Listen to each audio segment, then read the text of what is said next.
One final dud in the chamber is set to fire in December in the form of, well, another opportunity to desecrate the legacy of Indiana Jones with the Great Circle. Oh my god, everybody's still looking forward to that, especially after the smash hit from Bethesda Starfield. Bro, their next game is an Indiana Jones one.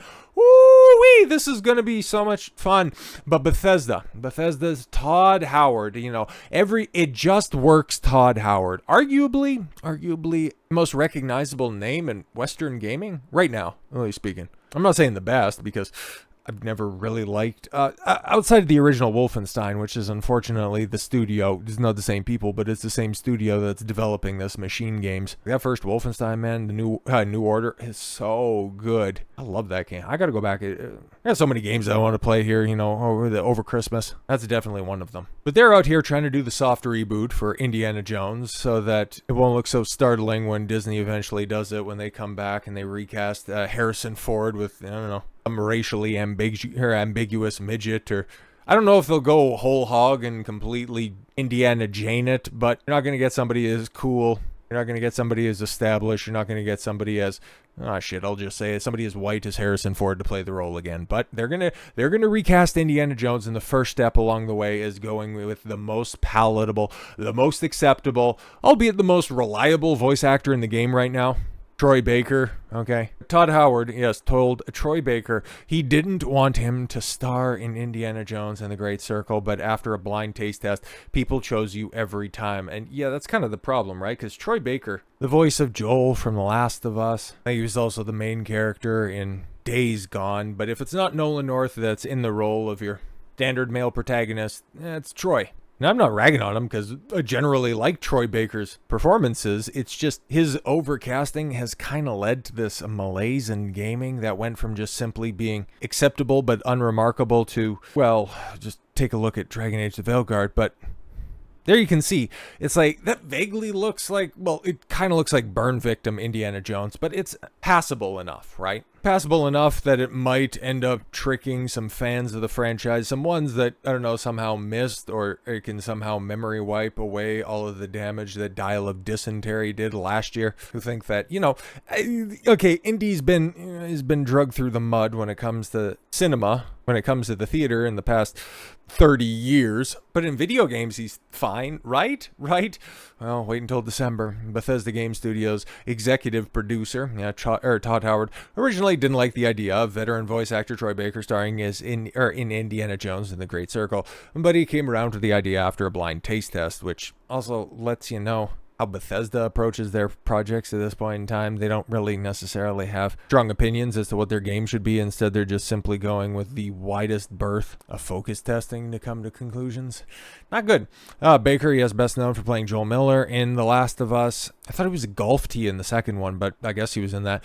But he's also, more generally, one of the most prolific and well-known voice actors, in the game industry. He's now set to play the titular archaeologist in Bethesda's Indiana Jones and the Great Circle, until, of course, he passes the mantle of archaeologist off to his quirky, fast-talking female sidekick, whose name escapes me at this point in time. But don't worry, we'll be getting a lot of her in memes, I would imagine, very, very soon. But at this point in time, guys, and the way that IGN, the beacon of games journalism, characterizes this game, bro, it's not going to be one that you want to miss, because here's how Indy's physical comedy and makeshift combat make Indiana Jones and the Great Circle funnier than you'd expect. Oh my god, Here's some things that I don't expect at all when a mainstream outlet calls anything funny, that it's going to be anything outside of terminal levels of cringe that'll put you in a cancer ward. Or how AAA Western studio could write something that's actually unironically funny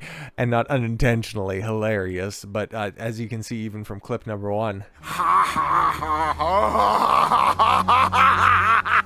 Funny games are hard to make. Yeah, and you haven't made a funny one in a very long time, but we're not going to play all 8 minutes of this, okay? I just wanted to go ahead to this first example, and that's a good face to pull right there, but this is one of IGN's example of how the Indiana Jones game is going to be funny. 2024 has another, perhaps unexpected contender for funniest game of the year on the way, and it carries a hat and whip. That little guy packed a punch. Indiana Jones and the Great Circle my stirred up several different God, feelings what are you within me doing? over My mouse. Bro, outside of just simply talking about how terrible that animation was, how there was absolutely no contact being made, and that there was just a lot of screen shake and a lot of stopping way too close before it actually made contact with another model. That guy sure packs a punch. That's your example. A modern day Marvel quip that makes it the funniest game of 2024. Nah, that title still squarely sits with Star Wars Outlaws, so that shit is just unintentionally hilarious. They might have a point this time around, because there's gonna be a trigger warning. Indiana Jones, like I said, man, MachineGames, you guys made one of the best FPSs of all time in Wolfenstein: The New Order, but this ain't that studio anymore. Just like how BioWare isn't BioWare anymore, Ubisoft isn't Ubisoft. MachineGames and Bethesda ain't Bethesda. Indiana Jones, The Great Circle, the featured disclaimer clarifying that developer MachineGames' decision to use Nazis as enemies should not be in any way constructed to condone, glorify, or endorse their ideology. Yeah, they're the bad guys, you blithering tards. And you think you need to clarify that? What are you doing? What are you doing?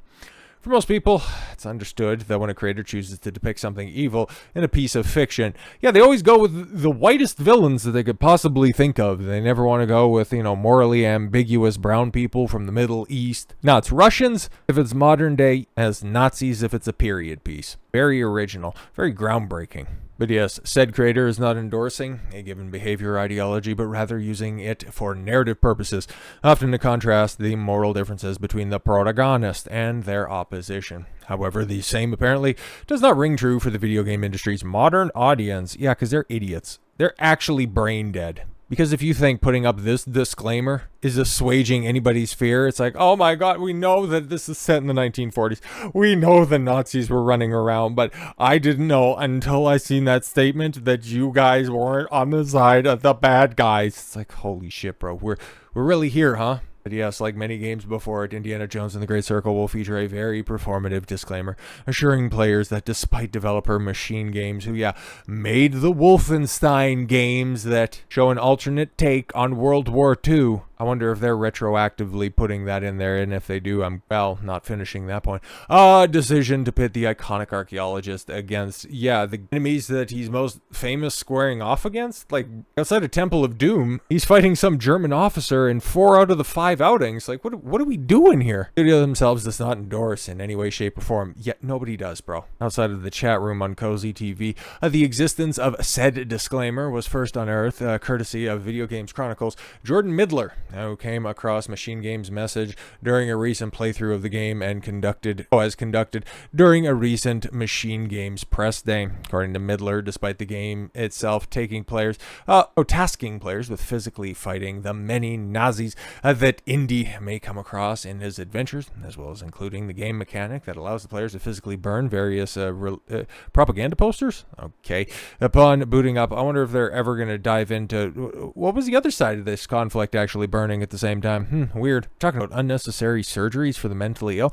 Weird books that you guys are setting on fire. Anyways, upon booting up the Great Circle, players are met with assurances from MachineGames that Indiana Jones and the Great Circle is a fictional story inspired by historical events and characters. Yeah, okay, we weren't anticipating anything different, but all right.